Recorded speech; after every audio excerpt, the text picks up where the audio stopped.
Moralnya udah bejat di sana. Undang-undang kepolisian pun udah nggak bener. Ya itu saya nggak tahu pesanan Undang-Undang Kepolisian nomor 2 tahun 2002 pasal 28 ayat 3 itu saya nggak tahu siapa yang mesen itu kan. Di mana kepolisian itu ambigu dan yang nggak, buat saya seorang pendidik ya bidang hukum, saya orang hukum, saya dosen ilmu hukum, itu nggak masuk akal buat saya. Tapi kan kita nggak bisa apa-apa. 28 ayat 3 itu mengatakan bahwa polisi itu tidak boleh menguasai atau menjabat pada ranah di luar dari tugas-tugas kepolisian. Itu pertama. Tapi ada lagi sambungannya. Kecuali ditugaskan oleh Kapolri. Kan goblok ini kan. Makanya saya juga coba tanya, ini berapa duit ya pasal ini dipesan ya? Terus kayak Kapolri kalau minta jabatan-jabatan sipil kepada pejabat sipil, emang ada yang berani nolak? Mereka pasukan bersenjata loh, warga negara istimewa bersenjata, aktif. Apa berani ada yang menolak itu? Kayak undang-undang RUU KUHP ini kan, semuanya tentang bagaimana menghukum rakyat. Coba dilihat undang-undang RUU KUHP ini. Semuanya berisi tentang bagaimana menghukum rakyat. Bagaimana meneror rakyat. Bagaimana menghantam rakyat. Tapi tidak ada satupun di KUHP itu yang mengatakan bahwa apabila aparat penegak hukum lalai, baik sengaja atau tidak sengaja melakukan kesalahan atau menyelewengkan kewenangannya, menyalahgunakan kewenangannya, dapat dikenakan atau bukan dapat, kalau dapat nanti bisa iya bisa enggak kan, dikenakan sanksi A, B, C, D. Ada enggak?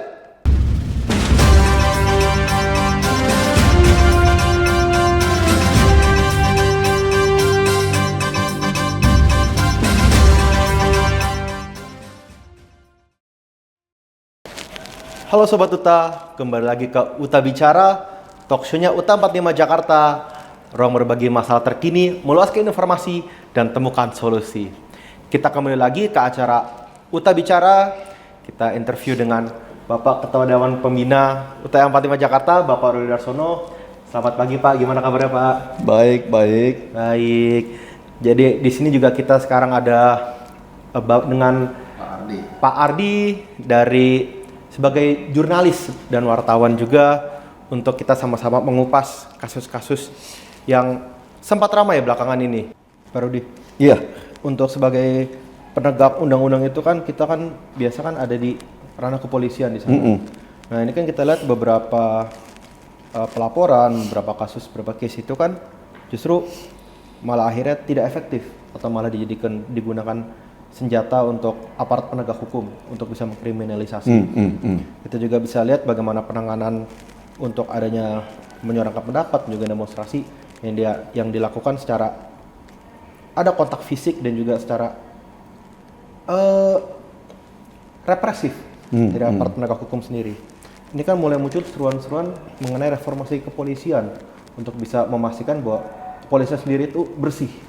Terutama mulai isu-isu sejak pemilu kemarin mengenai Partai Coklat itu.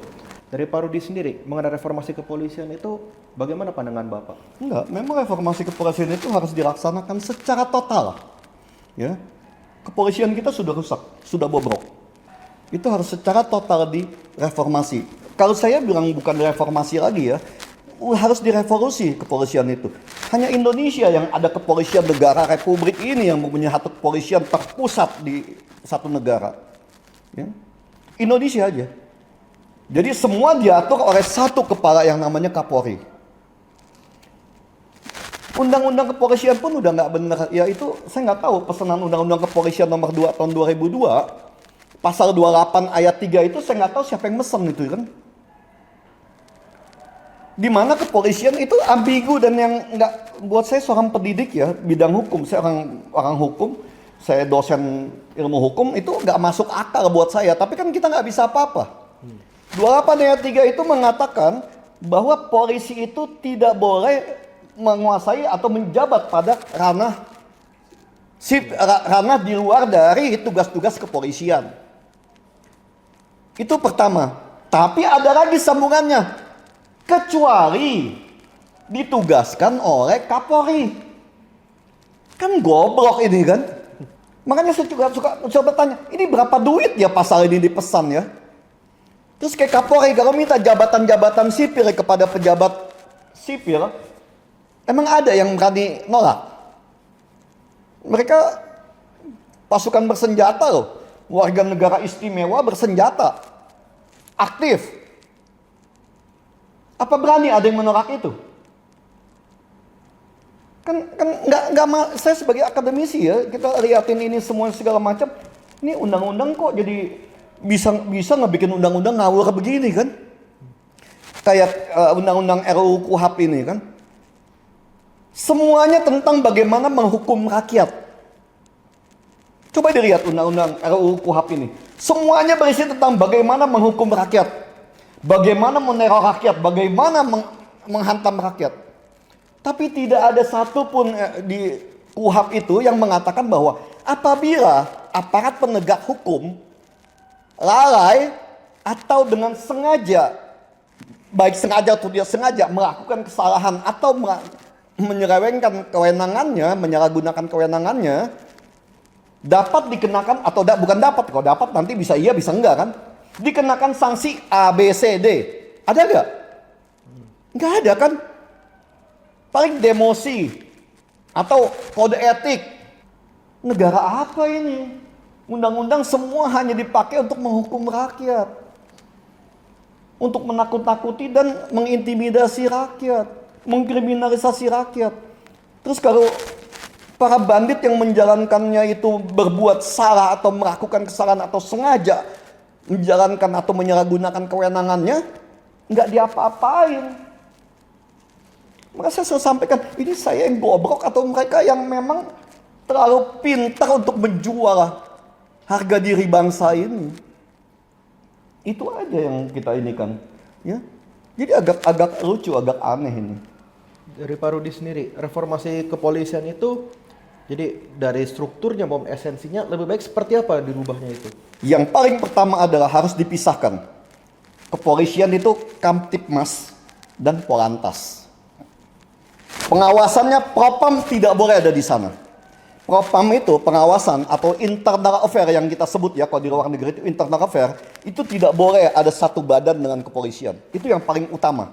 Pengawasan tidak boleh oleh Kompolnas sipil. Ingat, reformasi kepolisian tahun 2000, ya, Undang-Undang Kepolisian 2002, pembentukan Kompolnas tahun 2005 itu menjadi tidak berguna karena Kompolnasnya diisi oleh para pedagang dari sipil juga yang ikut cawe-cawe juga untuk berdagang pasal-pasal atau ayat-ayat yang kita duga menjadi calo di sana. Kan dugaan kita ke sana jadinya. Karena tidak adanya kewenangan dari Kompolnas untuk menjatuhkan atau memberikan sanksi kepada yang diawasi. Itu ngapain jadi Kompolnas? Ya. Jadi reformasi kepolisian, sejak reformasi itu 98, 2000, 2022 Undang-Undang Kepolisian, 2025 pembentukan Kompolnas, itu nggak ada guna. Harus dipisahkan pengawasnya. Propam tidak boleh, pengawas tidak boleh jadi satu. Dia harus ada di luar kepolisian, itu yang pertama. Yang kedua, kepolisian tidak boleh langsung di bawah presiden. Karena reformasi kepolisian tahun 2002 itu membuat kepolisian menjadi sebuah badan independen yang berdiri langsung di bawah presiden. Ini negara manapun nggak ada, cuma di Indonesia. Ya, nggak tahu juga yang saya bilang ini kan, ini berapa bayarannya pembentukan undang-undang ini, pesanan siapa ini? Yang ketiga, harus ada badan independen, ya, sipil yang juga memang punya, tidak boleh tetap, tapi terus berganti semua segala macam yang memang khusus untuk mengawasi kinerja kepolisian ini yang berada di bawah langsung presiden. Ini pengawasan terhadap organ-organ sipil bersenjata atau masyarakat sipil istimewa ini harus benar-benar sangat hati-hati. Itu yang ketiga. Yang keempat, salah satu yang paling penting, tidak boleh ada penguasa tunggal. Ya. Jadi walaupun itu namanya pidana umum, pidana khusus ataupun, tidak boleh ada kekuasaan tunggal. Cuma di Indonesia polisi penguasa tunggal. Harus ada institusi lain yang ikut juga di dalamnya itu sebagai penyeimbang. Ya, tidak bisa polisi sebagai penguasa tunggal, penyelidikan sampai semua perimpahan itu nggak boleh. Disitulah bermainnya bandit-bandit penegak hukum untuk menjual kewenangannya. Ya. Jadi ini sebenarnya banyak yang harus diperbaiki. Mulai dari KUHAP-nya, undang-undang kepolisian itu, semua segala macam. Yang tadi saya sampaikan, undang-undang kepolisian nomor 2 tahun 2002 itu sangat-sangat buruk. Ya. Karena semua ambigu di situ dan memberikan kekuasaan yang tidak terhingga kepada seorang Kapolri. Reformasi harus dimulai. Pak Prabowo harus memulai itu. Benar-benar secara transparan dan nggak boleh tanggung. Kalau hanya penggantian Kapolri dengan itu lagi, dia lagi kan. Kapan negara ini mau benar, mau baik? Kan itu aja kita kan. Ini kan lagi ramai rencananya Presiden akan menggantikan Kapolri. Menurut Pak, kriteria yang harus dimiliki oleh Kapolri depan seperti apa? Satu, dia tidak boleh terlibat dengan masa lalu atau masalah minimal 10 tahun kemarin ya. Karena ini kan sebagian besar di 10 tahun ini kepolisian rusak ini kan. Masuknya kepentingan politik yang terlalu dalam ke dalam kepolisiannya itu tidak boleh.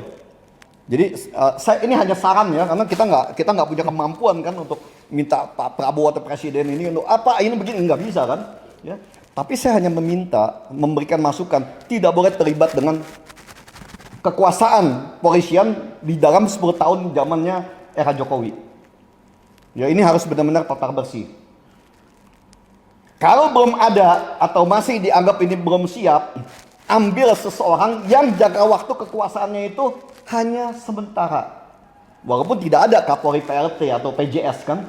Ambil Kapolri tapi yang masa jabatan untuk pensiunnya mungkin tinggal 1 tahun. Nggak usah lama-lama, karena rakyat ini udah muak, udah bosen ini. Ya. Ambil yang tinggal waktunya 1 tahun. Nah 1 tahun dia persiapkan. Presiden Pak Prabowo mempersiapkan pengganti yang memang bisa mumpuni baik. Kalau tidak ada di dalam, ambil dari militer atau ambil dari sipil untuk pembenahan dan pembersihan. Itu nggak tabu. Ya. Supremasi sipil itu berdaulat atas semua komponen kekuasaan pada bangsa ini. Polisi sipil kan, itu kan komponen sipil. Ambil dari sipil, ya, yang dianggap memang sudah selesai dengan masalah pribadinya dan tinggal pengabdian yang dia punya. Biar dia menyelesaikan juga. Tapi Pak Prabowo harus mendukung penuh. Kalau itu dari sipil. Karena pasti tekanan akan sangat tinggi ini. Iya dong, pasti kan. Mereka kan nggak mau kehilangan ini dan sangat takut pasti kan. Atau ambil dari militer untuk benahi ini. Jangan ambil lagi dari situ, nggak ada guna. Yang tadi saya sampaikan, dia lagi. Akhirnya bikin kelompok lagi, bikin geng-gengan lagi kan. Itu aja yang saya bisa sarankan. Tapi pandangan saya gitu kan. Ya Pak Rudi, ini kan juga isu di publik kan mengenai penggantian Kapolri itu kan ada, kenapa Kapolri belum diganti karena kan ada kekuatan dari presiden terdahulu yang membuat Pak Prabowo menjadi sungkan atau belum mengganti dari Kapolri ini. Sebenarnya isu dari Pak Jokowi sendiri, kekuatan di kepolisian itu seperti apa sih? Kekuatan Pak Jokowi itu di kepolisian. Jadi sebenarnya gini ya, presidennya kan Pak Prabowo. Iya. Bahwa kekuatan Jokowi di kepolisian itu sangat-sangat kuat, itu kan kita semua sama-sama sudah tahu. Makanya tadi saya sampaikan, pemilihan pimpinan Polri nanti ke depan, di samping perubahan-perubahan undang-undangnya dan semua segala macam yang mendukung, itu harus benar-benar dipikirkan. Jangan dia lagi. Ya, jadi semua kekuasaannya di dalam 10 tahun zaman Jokowi itu harus diselesaikan. Tidak boleh terkontaminasi. Masih banyak polisi-polisi baik ini banyak. Ya, cuma mereka tidak bisa bersuara, tidak bisa berbuat apa-apa karena kekuasaan operasional dan teknis dikuasai para bandit. Kan itu. Jadi kalau Pak Prabowo benar-benar serius untuk membenahi dan mereformasi kepolisian, jangan reformasi Pak, direvolusi. Perbaiki total buat bangsa ini, bukan buat pribadi-pribadi. Saya bicara ini apa, ada kepentingan pribadi saya? Nggak ada, buat apa saya dimusuhin orang bisa kan? Mungkin akan dibenci juga sama polisi.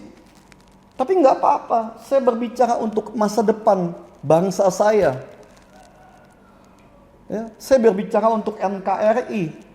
Supaya kita, generasi muda kita, anak cucu saya nanti punya masa depan yang baik. Bukan buat saya. Mau berapa lama lagi sih hidup saya? Kan itu. Tapi kita butuh masa depan NKRI yang lebih baik. Supaya jangan Indonesia emas tuh jangan jadi slogan. Oh 2045 Indonesia emas. Emas apa? Kalau kepemimpinannya amburadul. Kan itu. Ya. Oh, itu aja dari saya deh. Terakhir Pak Rudi, apa yang Pak Rudi harapkan nanti ketika kepolisian itu setelah tadi seperti Pak Rudi sampaikan direvolusi? Jadi seperti apa gambaran Pak Rudi itu diharapkan menjadi apa kepolisian itu nanti? Sama seperti negara-negara lain. Tidak kita beda-bedakan atau tidak kita kecilkan fungsi dari polisi, tidak. Tetap dia pegang Kamtibmas, lalu lintas, pengawasan oleh internal affair, propam. Tapi tidak boleh ada di dalam, tidak boleh ada satu struktur dengan Kapolri. Ya. Kapolri harus ada di bawah kementerian, tidak boleh langsung menjadi sebuah badan istimewa yang di bawah presiden. Presiden matanya berapa sih? Kan sama-sama dua dengan kita. Nggak bisa dia ngeliatin semua di bawah gitu dengan lebih sama, enggak. Semua akan ini banyak kehilafan di sana. Kalau laporan menteri atau laporan orang yang itu lapor kepada beliau dibayar, selesai udah semua laporan. Ya, maling pun dibilang oh itu dia nemu. Kan itu. Jadi perbaiki total. Pengawasan profesi yang katanya profesi pengamanan itu propam itu tidak boleh jadi satu. Internal affair harus terpisah.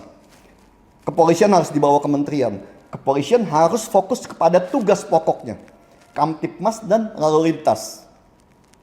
Itu yang harus itu minimal yang harus dijalankan. Dan undang-undang itu harus diperbaiki. Kepolisian tidak boleh juga masuk ke dalam ranah-ranah di luar dari tindakan kepolisian. Ya, kekuasaan kepolisian itu ada di lingkungan yang fokusnya pada tindakan kepolisian. Itu aja. Ya, itu yang harus dilakukan. Jadi ada beberapa pembenahan pokok yang harus dijalani. Jadi kuncinya memang di revolusi dari kepolisian itu sendiri. Ya. Pak, Pak Zak, terakhir Pak, kesimpulan seperti apa Pak dari rentetan pembicaraan kita itu tadi bahwa dari pembahasan RUU perampasan aset, terus tentang pembukaan berbalik sampai dengan reformasi polisi, kesimpulan seperti apa? Kesimpulannya, Pak Prabowo mau dan mampu nggak untuk melaksanakan ini? Ya, kita masyarakat ini kan hanya bisa kasih masukan. Keputusan ada di presiden. Dia mau nggak? Terus kalau dia udah mau, dia mampu nggak? Kan itu. Semua berbalik kepada pimpinan tertinggi negara ini hari ini, Presiden Prabowo. Kalau beliau mau dan mampu pasti mampu. Ya, mau nggak? Kalau dia mau, dia mampu nggak? Karena kita nggak tahu nih, ada nggak dia hutang-hutang masa lalu dengan kepemimpinan lama? Ada nggak janji-janji masa lalu? Nah, kita nggak tahu. Ya, nah, itu aja. Jadi kesimpulannya itu bagaimana presiden dapat menjalankan ini supaya menciptakan Indonesia ini punya masa depan, NKRI ini punya masa depan. Ya, jadi jangan Indonesia emas itu seperti kemerdekaan.